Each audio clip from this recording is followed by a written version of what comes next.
이번엔 이 사건을 수사 중인 서울 동부지검으로 가보겠습니다. 지금 박지영 기자가 나가 있는데요.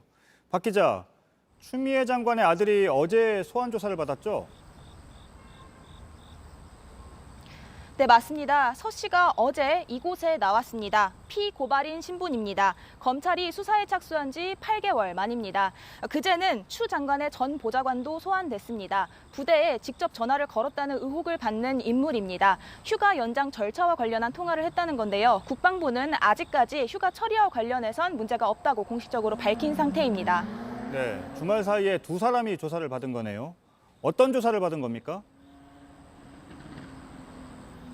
네, 아직까지 정확하게 파악되진 않았습니다. 다만 지금까지 제기된 의혹으로 미루어 짐작할 수는 있을 것 같습니다. 서 씨에겐 청탁 전화를 요청한 사실이 있는지를 물었을 걸로 보입니다. 전 보좌관에겐 부대에 직접 전화를 걸었는지, 걸었다면 왜 걸었는지를 확인했을 가능성이 큽니다.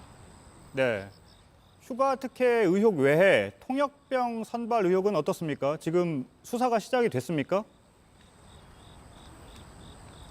네, 오늘 시작됐습니다. 한 시민단체가 지난주 검찰에 고발한 사건입니다. 추 장관이 아들을 통역병으로 선발해달라는 청탁을 했다는 게 의혹의 핵심입니다. 청탁금지법 위반 혐의입니다. 현재 동부지검 형사 1부에서 수사 중입니다. 휴가 연장 의혹을 수사하고 있는 곳에서 함께 맡게 된 겁니다. 네, 추 장관의 아들을 놓고 청탁 문의가 있었다고 입장을 낸 이철원 전 대령조사는 지금 어떻게 되고 있습니까?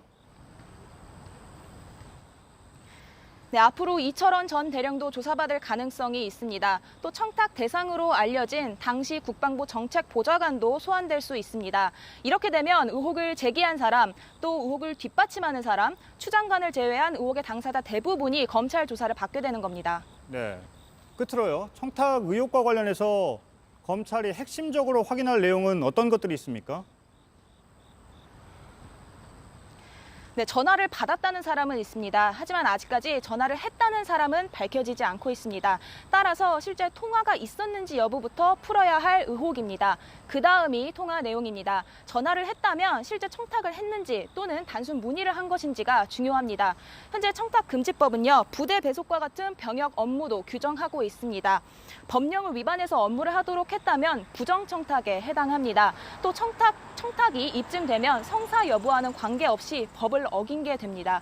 하지만 아직까지는 지금 이 모든 게 가정의 가정입니다. 따라서 검찰 수사가 속도를 내고 있는 만큼 계속 지켜봐야 할 것 같습니다.